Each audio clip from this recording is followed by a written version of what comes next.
ఒక చిన్న పక్షి 3 మాటలు ఓ మనిషి జీవితాన్ని మార్చేసిన సత్యం. మీ జీవితానికి ఏమైనా ఉపయోగపడుతుందేమో వినండి. ఒకప్పుడు అడవిలో ఓ ప్రత్యేకమైన వృద్ధ పక్షి ఉండేది. అది మనుషుల భాషలో మాట్లాడగలగడం దానికున్న ప్రత్యేకత. ఈ వార్త దగ్గరలో ఉన్న అన్ని గ్రామాలకు చేరింది. ఈ విషయం తెలుసుకున్న ఒక వేటగాడు ఆ వృద్ధ పక్షిని పట్టుకోవాలని అడవిలో చాలా దూరం ప్రయాణించాడు. చివరికి ఆ పక్షి కనిపించింది. వయస్సు ఎక్కువగా ఉండటంతో అది ఎగరలేకపోయింది. వేటగాడు తేలిగ్గా దాన్ని పట్టుకున్నాడు.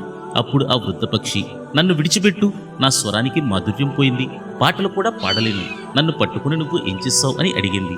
వేటగాడు వెంటనే, నిన్ను పట్టుకోవడమే నా జీవిత లక్ష్యం, నిన్ను నా పంజరంలో బంధిస్తాను అని చెప్పాడు. దానికా పక్షి, నన్ను వదిలేస్తే నీకు జీవితాన్ని మార్చే 3 మంత్రాలు చెప్తాను. ఒకటి నీ చేతిలో ఉన్నప్పుడే చెప్తాను, రెండవది చెట్టుపై కూర్చున్నప్పుడు, మూడోది ఆకాశంలో ఎగిరేటప్పుడు అని చెప్పింది. వేటగాడు అంగీకరించాడు. పక్షి మొదటి మంత్రంగా, నువ్వు గతాన్ని మర్చిపోతేనే జీవితంలో ఆనందంగా జీవించగలవు, గతాన్ని తలుచుకుని కూర్చుంటే నీకు బాధలే మిగులుతాయి అని చెప్పింది. ఈ మాట వేటగాడికి నచ్చి వెంటనే పక్షిని వదిలేశాడు. పక్షి ఓ చెట్టుపై కూర్చుని రెండవ మంత్రం చెప్పింది. గుడ్డిగా ఎవరిని నమ్మకూడదు, అలా నమ్మితే మన జీవితాన్ని మనమే నాశనం చేసుకుంటాం.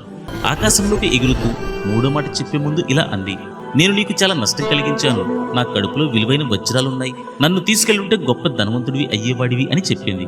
ఆ మాట వినగానే వేటగాడు, అయ్యో ఎంత తప్పు చేశాను అని బాధతో తలపట్టుకుని కూర్చున్నాడు.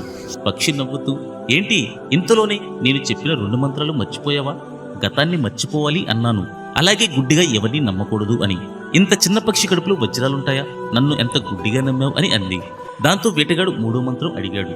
పక్షి చివరిగా, ఈ శరీరం శాశ్వతంగా ఉండదు, దానికోసం ఎంత సంపద కూడబెట్టినా చివరికి శూన్యమే, శరీరము సంపద ఒకే రోజు నశిస్తాయి అని చెప్పి ఆ పక్షి ఎగిరిపోయింది. ఈ చిన్ని కథ మన జీవితాన్ని ఎలా సుఖంగా జ్ఞానంతో జీవించాలో నేర్పుతుంది. ఏంటి నిజం కాదా?